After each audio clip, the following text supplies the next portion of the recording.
Adelante. La pregunta dice: particularmente siempre había creído que en el nuevo pacto que Jesús hizo con su iglesia es el pacto que aparece en Hebreos 8 del 8 al 12, que es el mismo que aparece en Jeremías 31 del 31 al 34. Pero este pacto es para Israel. Es el nuevo pacto que el Señor les prometió a ellos, no a nosotros, que somos los gentiles convertidos. Mis preguntas son: ¿es el mismo pacto para los dos pueblos o el pueblo de la Iglesia de Cristo es otro diferente al nuevo pacto de Israel? Y si es así, ¿cuál es y qué implica este pacto? Tremenda pregunta.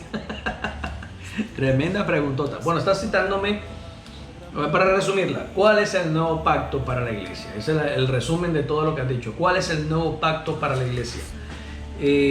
Has mencionado Hebreos capítulo 8, versículo 4, donde habla del nuevo pacto que el Señor juró que haría con la casa de Israel. Esa es la promesa y eso viene citado de Jeremías capítulo 31 al 31 al 34.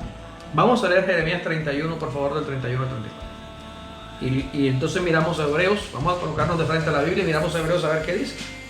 He aquí que vienen días, dice Yahvé, en los cuales haré un nuevo pacto con la casa de Israel y con la casa de Judá, no como el pacto que hice con sus padres el día que tomé su mano para sacarlos de la tierra de Egipto, pues ellos invalidaron mi pacto, aunque yo fui un marido para ellos, dice Yahvé. Pero este es el pacto que concertaré con la casa de Israel después de aquellos días, dice Yahvé. Daré mi ley en su mente y la escribiré en su corazón, y yo seré a ellos por Elohim y ellos me serán por pueblo. Y no enseñará más cada cual a su prójimo y cada cual a su hermano, diciendo: conoce a Yahvé, porque todos me conocerán, desde el más pequeño de ellos hasta el más grande, dice Yahvé, porque perdonaré su maldad y no me acordaré más de sus pecados. ¿Qué dice Hebreos? Porque reprochándolos dice: he aquí vienen días, dice el Señor, en que estableceré para la casa de Israel y para la casa de Judá un nuevo pacto, no como el pacto que hice con sus padres el día que los tomé de la mano para sacarlos de la tierra de Egipto, porque ellos no permanecieron fieles en mi pacto y yo me desentendí de ellos, dice el Señor. Por lo cual este es el pacto que concertaré con la casa de Israel después de aquellos días, dice el Señor. Daré mis leyes en su mente y las inscribiré sobre sus corazones, y les seré por Dios y ellos me serán por pueblo, y ninguno enseñará cada cual a su conciudadano, ni cada uno a su hermano, diciendo: conoce al Señor, porque todos me conocerán, desde el menor hasta el mayor de ellos, porque seré propicio a sus iniquidades, y nunca jamás me acordaré de sus pecados.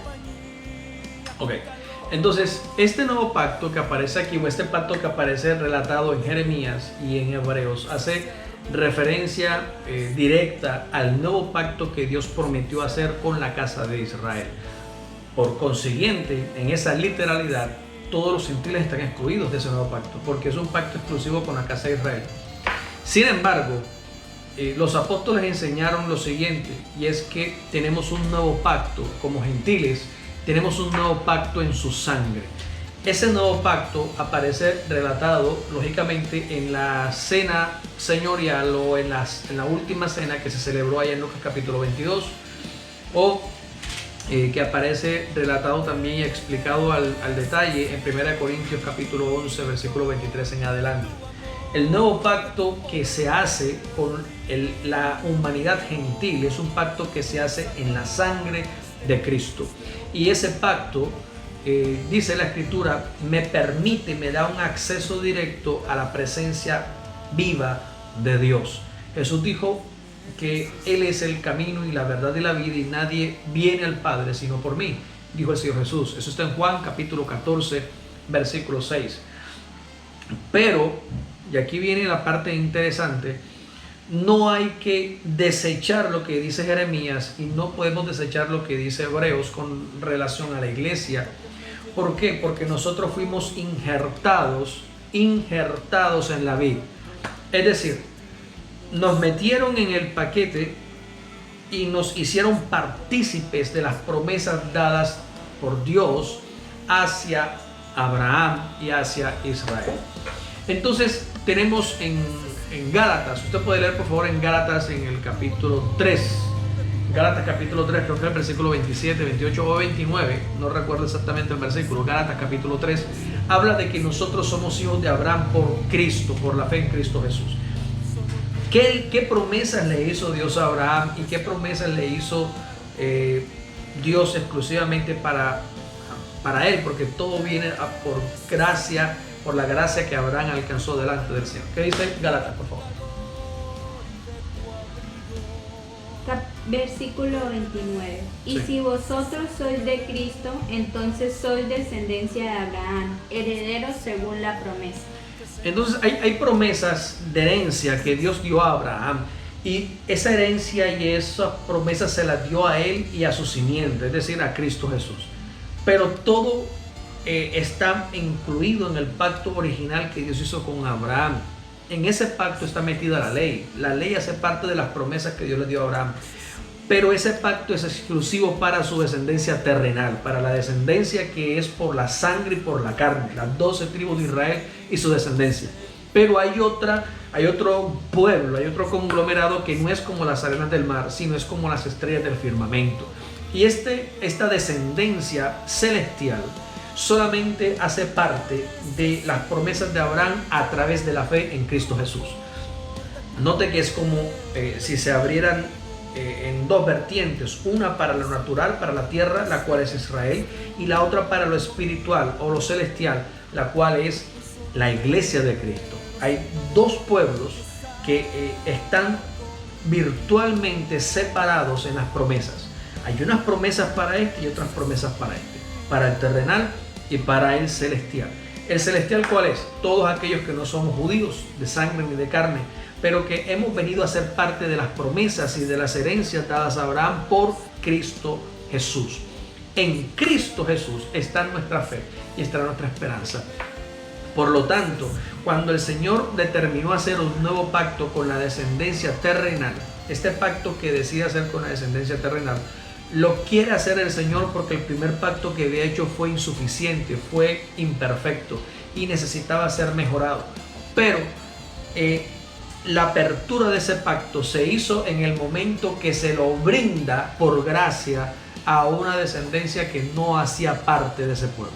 Entonces él dice, quiero hacer el pacto, pero Israel lo tengo en disciplina y ahora ofrezco este pacto abierto para todo aquel que no preguntó por mí, como dice en Isaías.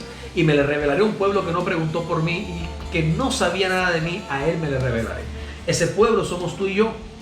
Entonces el nuevo pacto que Dios tiene fijado y establecido, establecer a la casa de Israel, nos lo dio a nosotros como primicia antes de entregárselo a Israel.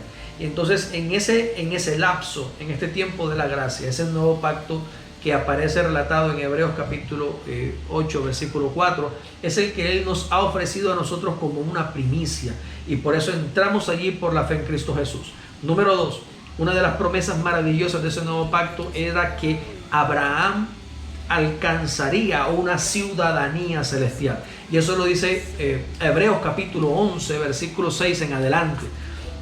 Y en el capítulo 12 de Hebreos también se explica el detalle, cómo el propósito de la promesa que Dios le dio a Abraham era entregarle una ciudadanía superior, era sacarlo de esta tierra natural y llevarlo a una tierra celestial. Y dice la escritura que Abraham lo creyó, y no solo lo creyó él, sino que lo creyeron todos los antiguos, y creyeron en esa fe y en esa promesa de que alcanzarían a ver esa ciudad celestial, pero murieron sin verla. Pero nosotros, Hebreos capítulo 12, versículo 30 en adelante, dice, nosotros, la iglesia del Señor, sí hemos alcanzado esa ciudad celestial y esa ciudadanía.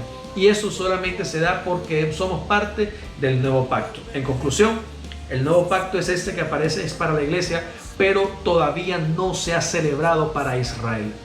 Cuando Cristo venga otra vez, al final del tiempo, ya falta poco tiempo, cuando Cristo venga, se acabe el tiempo de los gentiles y Cristo venga para Israel, entonces Él partirá nuevamente el pan y Él beberá nuevamente la copa con Israel para celebrar el Yom Kippur o la segunda Pascua que está profetizada en Joel capítulo 3. En Joel capítulo 3 aparece profetizado que Él vendría por segunda vez y perdonaría el pecado de los que no habían sido perdonados. Esto es la segunda Pascua que aparece en las fiestas judías, que es el Yom Kippur, antes de la fiesta de los tabernáculos proféticos que está por cumplirse en la segunda venida del Señor. Amén. Por eso respondo tu pregunta. Ese es el nuevo pacto y ese es el pacto que Dios hizo con la iglesia a través de la sangre de Cristo, el cual será celebrado al final también para